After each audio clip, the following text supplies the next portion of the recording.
Alors, je suis le docteur Laurent, neurologue à la Salpêtrière à Paris. J'ai déjà observé ces phénomènes en 90 et en 2001 et aussi en novembre 96 pour une extase de Myrna. Mais en 90 et en 2001, j'étais déjà venu pour les Semaines Saintes. Et là, il s'agit de la Semaine Sainte 2004. En effet, ces années 90, 2001, 2004, ce sont des années où la fête de Pâques tombe la même date pour les catholiques et les orthodoxes.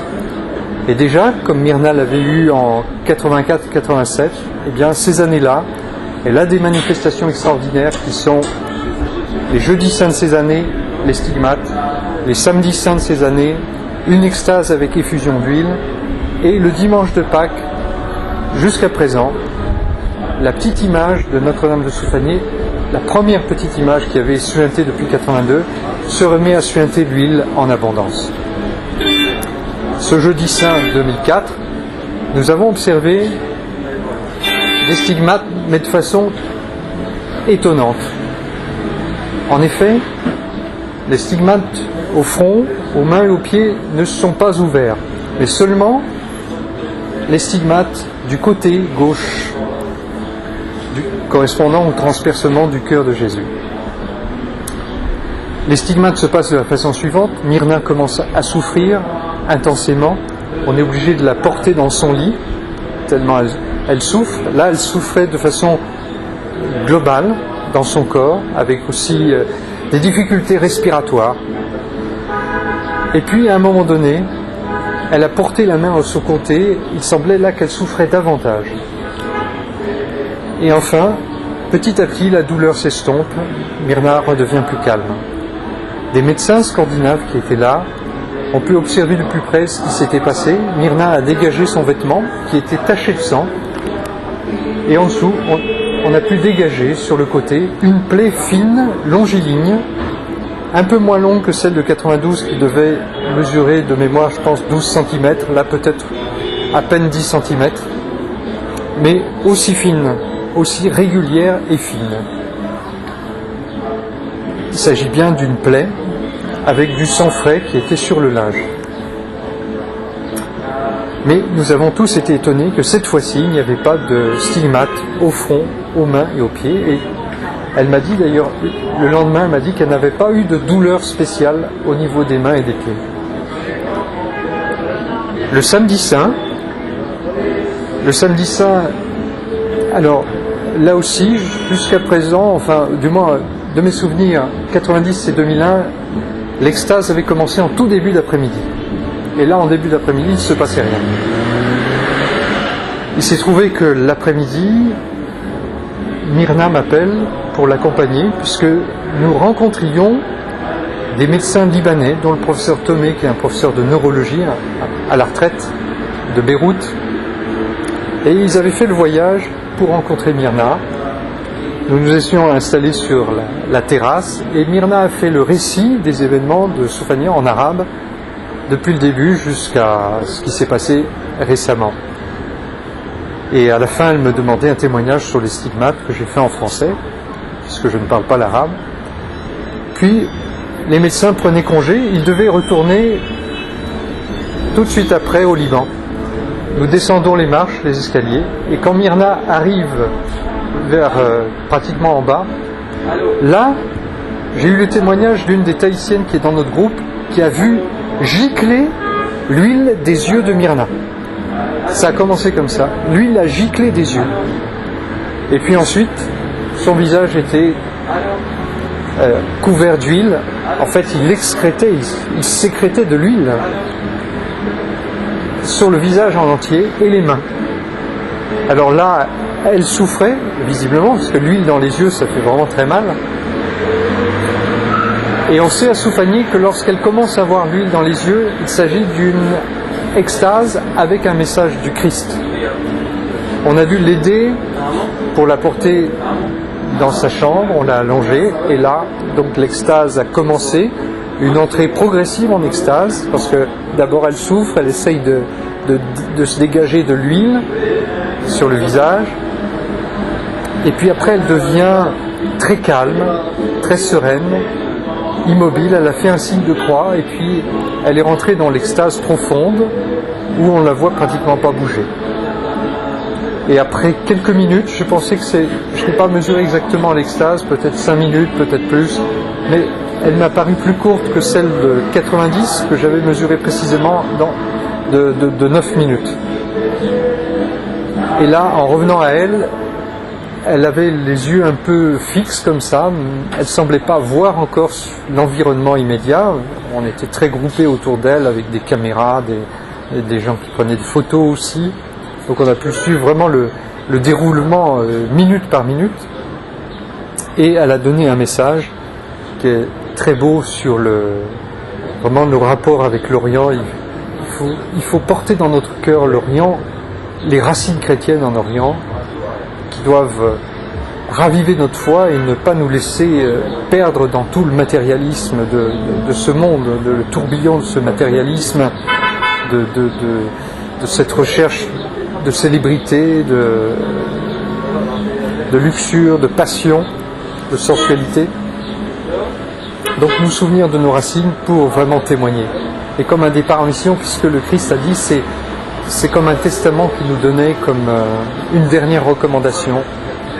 On repart chez nous, mais avec le cœur qui est gros de cette présence orientale, cette source orientale du christianisme. Très touchant, le père Elias Aflaoui qui nous a traduit le message en avait les larmes aux yeux. Et l'huile, à la fin, sèche très vite de ses mains et son visage, mais il y a pu y avoir des prélèvements effectués par le professeur Thomé de Beyrouth. J'espère qu'il en fera les analyses ultérieures. Et je crois aussi l'un des médecins scandinaves qui a une spécialité en dermatologie, qui a bien observé comment ça se passe au niveau de la peau. Et j'espère aussi qu'ils nous feront des rapports ultérieurs de leurs analyses scientifiques. Et après cette extase, vers 6 heures, donc ça devait commencer vers 5 heures à peu près, 5h, 5h10 je pense, les premières manifestations, jusqu'à 5h, 17h40, 17h45 par là. Et à 6h, nous avons eu la messe tous ensemble ici, et les médecins libanais qui devaient repartir de sitôt, certains sont restés même pour assister à la messe, tellement ils ont été bouleversés par cette extase de Myrna. Et Myrna, dans toutes ces circonstances, ce que je remarque de Myrna, c'est qu'elle reste simple, naturelle, souriante.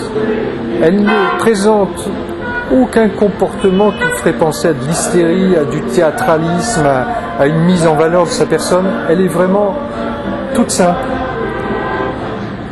Ça, c'est vraiment troublant. Et quand on voit aussi le signe que depuis 22 ans, cette maison, chez Myrna et Nicolas, reste ouverte avec autant de simplicité à tous ceux qui viennent prier, ils sont envahis par des gens qui viennent prier ici, eh bien ils sont toujours aussi accueillants et ils refusent même les dons, donc dans la gratuité totale.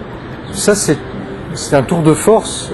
Humainement, on peut dire que c'est pas possible. C'est une famille qui témoigne là d'un accueil extraordinaire, dans une constance, une fidélité à leur mission qui est tout à fait remarquable. Alors, en tant que scientifique, moi je peux dire, tout ceci confirme ce que j'avais déjà dit en 90.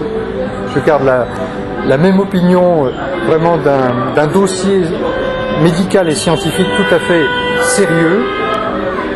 Je pense qu'il s'agit là l'un des cas les plus sérieux sur le plan de la mystique.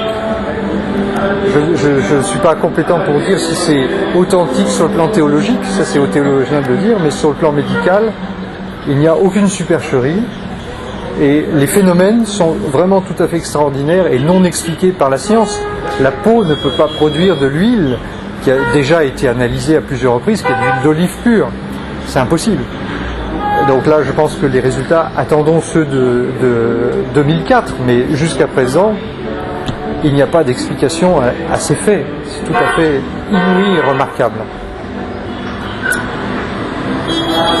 Ce qui nous est demandé à Soufanié, c'est de prier pour l'unité des chrétiens. Il nous est demandé, les messages reçus par Mina ici, c'est que cette maison soit une maison d'accueil pour venir prier devant la petite image de la Vierge Notre-Dame de Soufani, que ce soit un lieu de pèlerinage, et que, à travers ces messages, nous vivions l'Évangile. Elle nous rappelle simplement l'Évangile. C'est pas un nouvel Évangile, c'est l'Évangile de vivre l'amour, l'unité des chrétiens, qui est si pressante en Orient, qui est sans doute si proche. On voit que les catholiques orthodoxes sont très près de se mettre d'accord sur une même date pour Pâques. Si c'était là le premier pas, je pense que déjà ça transformerait beaucoup de choses positivement. Alors prions vraiment pour l'unité des chrétiens, prions pour que cette fête de Pâques soit unifiée le plus vite possible. Cette semaine sainte 2004, une équipe scandinave est venue pour étudier le cas du Myrna, notamment lors de la possible stigmatisation. Il s'agit du professeur Knut d'Oslo, en Norvège, qui est un chirurgien vasculaire. Également, alors les noms, on peut les donner. Le professeur Ekeberg, qui est psychiatre, enfin plus exactement professeur des sciences du comportement, et alors le dermatologue, docteur Mork, enfin je ne dois pas bien prononcer, qui vient aussi d'Oslo. Deux techniciens qui viennent de Suède et qui ont mis au point des techniques d'investigation de la perfusion au niveau de la peau, en enregistrant le nombre et la densité des capillaires grâce à un système non invasif et donc non douloureux pour Myrna, qui consiste en Doppler et en spectroscopie avec la mesure de la teneur en oxygène.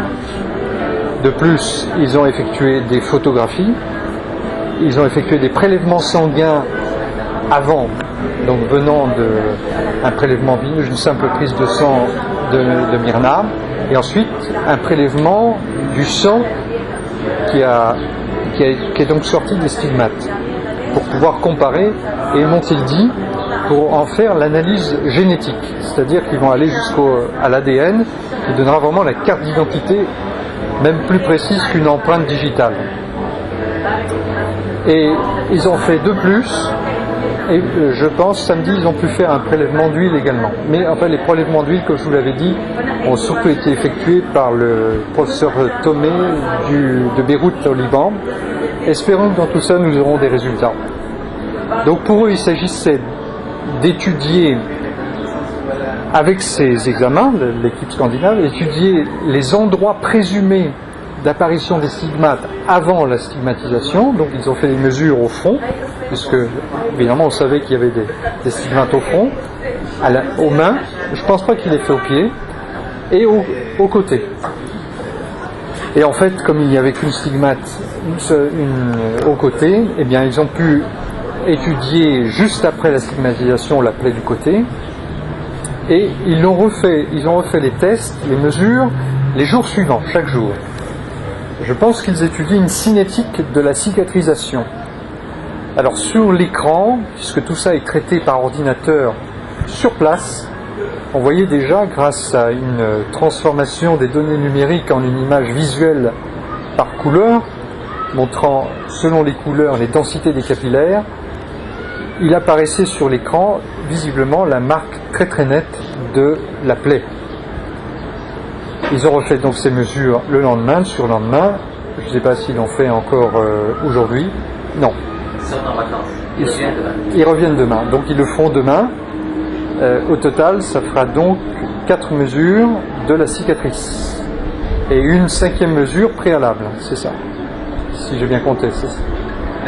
Mercredi, la base, préalable. Jeudi, le matin, ils en ont fait une 2e préalable. Alors, jeudi, après les stigmates, vendredi, samedi, 5 jusqu'à présent, voilà. et ils font une 6e mesure lundi. Alors, je ne peux pas m'avancer évidemment sur leurs conclusions. Toujours est-il qu'effectivement on constate une cicatrisation. J'ai pu examiner Myrna le lendemain de la stigmatisation et prendre les photos de la plaie. Ce qui m'a frappé quand même, par rapport à 90 où je l'avais bien examiné, en 90 les plaies étaient inflammatoires, comme voilà une incision, elle cicatrise normalement, ça reste un petit peu rouge autour, selon le liseré de la plaie. Mais aussi, chose extraordinaire dans tous ces cas de vrais stigmatisés, c'est que ces plaies ne suppurent jamais, ne se surinfectent jamais. Et Myrna ne prend aucune précaution après pour mettre un produit antiseptique ou pour la panser. Hein, de même aux mains, en 90 c'était le cas. Moi quand je l'avais vue 3 jours après, elle faisait son ménage. Et non, excusez-moi, le lendemain, dès le lendemain, elle prenait son balai, elle faisait le ménage chez elle. Dès le lendemain, sans aucune précaution, elle avait toujours un peu mal au niveau des stigmates des mains, mais il n'y avait pas de pansement et elle n'a jamais suppuré. Alors qu'en 2001, je crois qu'elle avait, en dehors des stigmates, elle avait une plaie qu'elle s'était faite à la cuisine, elle s'était coupé un doigt, et là, la plaie, elle suppurait toujours, elle avait du mal à cicatriser, elle était obligée de mettre des produits pour elle. Donc on voyait bien la différence. Et bien là, cette année 2004, en la revoyant le lendemain, j'ai eu vraiment l'impression, mais je verrai les photos de plus près avec agrandissement, il faut que je les étudie de plus près, j'ai l'impression que la cicatrisation s'effectuait plus rapidement. Ça me semblait déjà dater vraiment de plusieurs jours, comme si c'était une affaire déjà presque terminée. Le lendemain, j'ai été surpris de cela. Alors je ne sais pas si ça sera concordant avec ce que diront les Norvégiens, mais voilà, ça a été mon impression. Est-ce que ces tests sont intéressants en eux-mêmes? Oui, pourquoi pas, pour vraiment circonscrire scientifiquement les stigmates. On peut mesurer tout, on peut rentrer dans des quantifications, dans des choses techniques. Hein. Il est certain que c'est une plaie. Ça, j'en avais pas de doute, moi, en 90, je l'ai examiné le lendemain. Le sang qui coule, quand il est frais, il est rouge. Quand il coagule, il fonce un peu, il sèche. Tout ça, c'est un comportement que les médecins connaissent bien.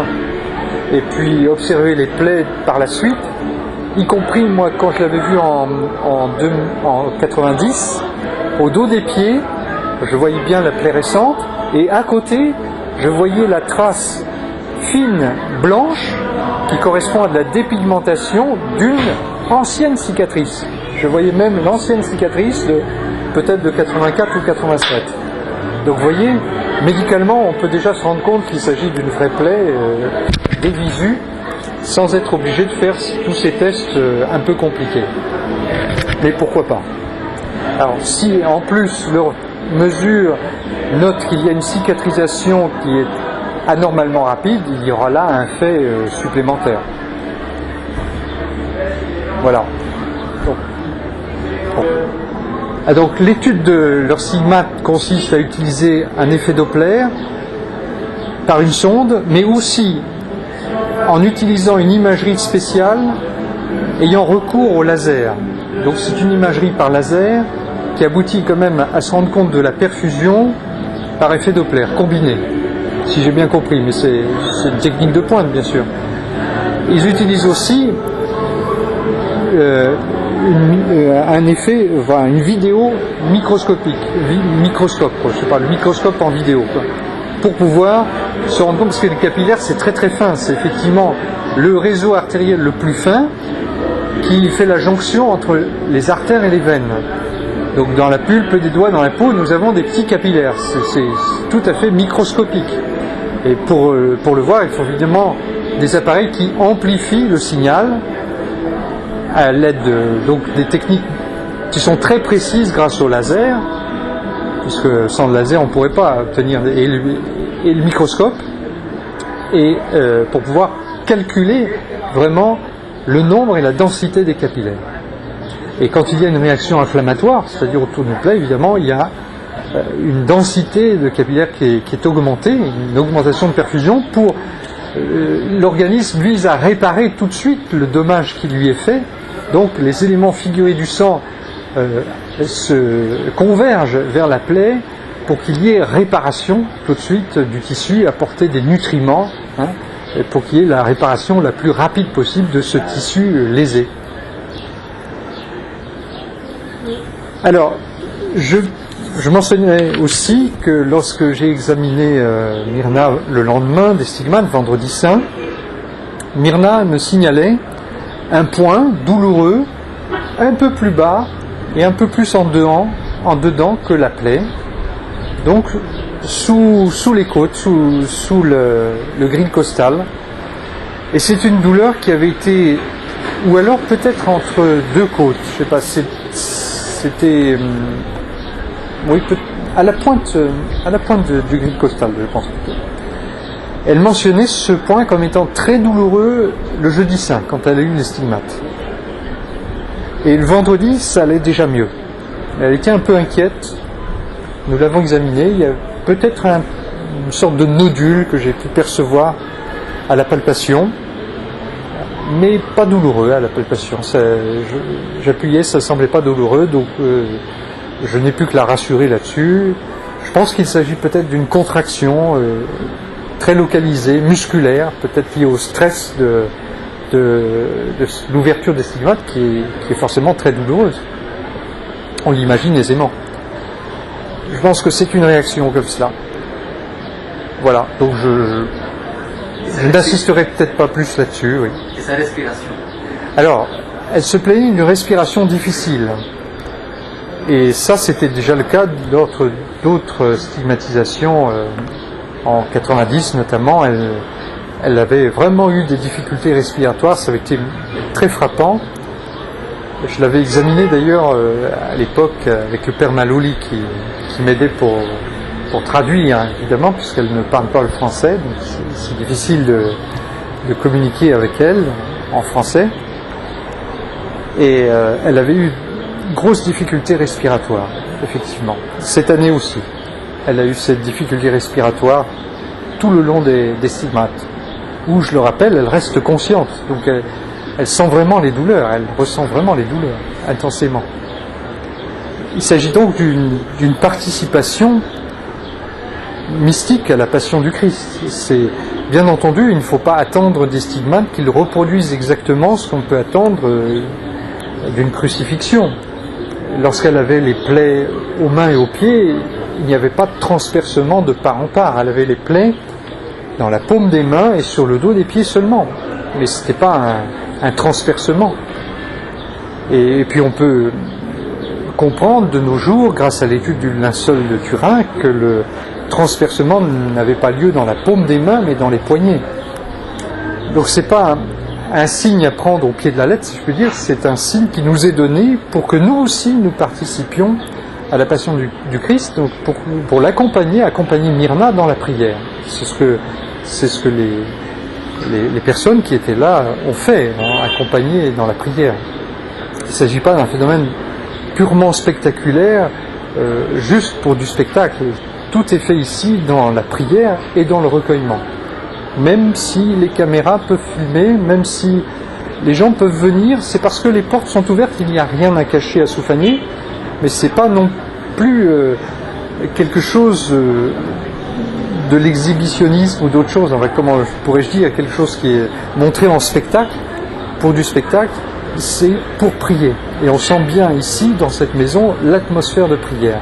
La prière est vraiment continuelle, ou la simplicité de conversation, mais il n'y a pas chez Myrna d'exaltation, d'hystérie. Elle est vraiment simple, naturelle et très pudique dans sa douleur. Et quand on voit qu'elle souffre, elle gémit tout au plus. Mais il n'y a pas de cri, il n'y a pas de hurlement. Ça se passe vraiment dans une atmosphère de très grande tenue, de haute spiritualité. Est-ce que tous ces tests médicaux qui ont été faits cette semaine peuvent aider la cause de Soufanié? Ils peuvent sûrement aider la cause de Soufanié, puisque ces tests passent par d'autres interlocuteurs médicaux. dont certains sont protestants, et si ces textes sont publiés à partir de pays scandinaves à majorité protestante, peut-être qu'ils font leur chemin d'essayer de les interpeller sur des phénomènes qui ont lieu chez des Arabes chrétiens ici, catholiques, puisque Myrna est grecque catholique, dans le rite byzantin, mariée à Nicolas, je rappelle, qui est un orthodoxe, grec orthodoxe. Voilà, et ça peut les inviter à connaître l'Orient, puisque le message est très fort ici de garder l'Orient dans notre cœur. Donc, inviter des protestants à retrouver les racines du christianisme chez les orientaux pourra sans doute les éclairer. Il s'agit d'une lumière aussi, nous dit le message, une lumière qui vient de naître à nouveau, de se lever à nouveau de ce petit lieu du monde, Damas, qui peut être aussi un chemin de Damas pour d'autres personnes que Saint Paul de nos jours. De quelle façon est-ce qu'ils vont publier ces résultats? Comment ça fonctionne? Ça, je ne sais pas. A priori, s'ils font une étude médicale, scientifique et bien codifiée, ils se doivent de le publier dans une revue de notoriété internationale. Je ne sais pas laquelle ils choisiront. Ils ont déjà, ce sont des personnalités connues dans le monde médical. Je pense qu'ils n'auront pas de difficulté de trouver un journal sérieux qui puisse publier les résultats. Vous avez mentionné Lancet, Ah bah il n'y a rien à dire, ça sera parfait. Mais est-ce que ça sera un document qui dit étude de la stigmatisée Myrna Nazour, ou est-ce que c'est un item parmi d'autres items? Alors ça, je ne sais pas. Je ne sais pas du tout comment ils vont présenter leur article. Là, je ne peux pas répondre à leur place. Combien de temps selon vous? Une question de jours, de semaines Une question... Pour les résultats, je pense qu'il s'agit d'une question de jours. Pour la rédaction de l'article, une question de semaine. Pour la publication dans le journal, une question de mois. Est-ce qu'il faut qu'elle signe un papier avant de publier les résultats? Est-ce qu'il faut que Myrna doit signer une autorisation? Il faut son autorisation, oui. Il avait dit au début qu'il fallait qu'elle signe un document, comme quoi elle les autorise à faire les examens, et après oui. il a renoncé. Il a dit ce n'est pas nécessaire. C'est pas nécessaire. Non, je pense qu'il s'agit d'un contrat moral avec elle plus qu'une signature sur papier. Ça va de soi que dans la mesure où, en fait, si vous voulez, il ne s'agit pas là de proposer une étude pour un médicament qu'elle aurait à ingérer, qui viendrait de la technique humaine. Elle donne le signe. Là, ces scientifiques ont simplement avoir l'autorisation d'étudier sur elle. Ils sont venus comme étudiants ici. Voilà. Oui, certainement, avec leur technique qu'ils maîtrisent très bien, mais ils sont venus pour effectivement étudier un phénomène. Donc ils n'apportent pas quelque chose d'extérieur, leur technique permet d'étudier ce qui leur est donné. Est-ce que ça peut aider l'Église dans d'autres cas, dans l'avenir? Est-ce qu'ils ont étudié d'autres cas de stigmatisés? Enfin, on ne sait pas. Je ne crois pas qu'il l'ait mentionné quand il nous a fait un petit rapport au médecin. Il a étudié des maladies, des brûlures, la capillarisation dans ces cas-là, comment les choses se cicatrisent. Donc je pense qu'il pourra comparer à des modes de cicatrisation d'autres plaies. Ça, il pourra le faire et ça servira sûrement de sujet témoin. Je crois qu'une étude comme ça serait intéressante s'il peut montrer le cas de Myrna par rapport à des cas témoins. C'est comme ça qu'on en voit l'originalité. Il va comparer à des cas témoins. Il mesurait aussi la température. Alors la température, bon, cutanée à la surface de la peau, et la teneur en sel aussi, la résistivité cutanée. La sueur a du sel, hein, dans le sang aussi il y a du sel, donc il y a du sodium dans le sang. Et, bon, il faut qu'il compare les cas témoins. Pour la température, chose un petit peu amusante, son appareil, qu'il mettait sur le front de Myrna, sur la main, il nous l'a proposé aussi. Moi, j'ai servi un peu de cas témoin aussi pendant. Il l'a fait à 3 personnes. Voilà, il l'a fait à 3 personnes. Donc, il avait apparemment, Ceci me signifie qu'ils veulent comparer à des cas témoins pour voir si Myrna rentre dans la norme ou si elle présente des résultats étonnants, remarquables. Parce qu'on a, nous, une influence sur ce qui s'y passe, peut-être. Une influence de quelle sorte? Par la suggestion, par la pensée? Là, je ne crois pas. En tout cas, ce qui est certain, c'est que par rapport à, vous me posez la question de l'influence de la pensée, déjà, est-ce que sa propre pensée peut avoir une influence pour modifier la peau et provoquer des stigmates? Alors, on a beaucoup avancé la suggestion, évidemment, et les adversaires pourraient dire « oh ben c'est dans sa tête », et ce n'est que psychosomatique, une manifestation psychosomatique de sa pensée, si elle se concentre très fortement. Des gens très émotifs pourraient avoir des manifestations cutanées. Après tout, c'est facile de rougir quand on a un peu de peur ou de honte. Enfin, de la peur, on blémit plutôt. Mais quand on est surpris ou dans la honte, on rougit.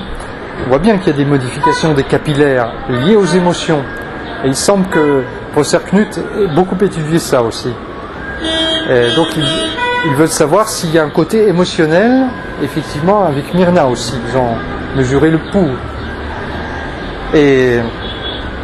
Mais quand le côté émotionnel ne peut pas vraiment provoquer de stigmates, ça se saurait. Mais une suggestion forte dans l'hypnose pourrait-elle provoquer des modifications cutanées?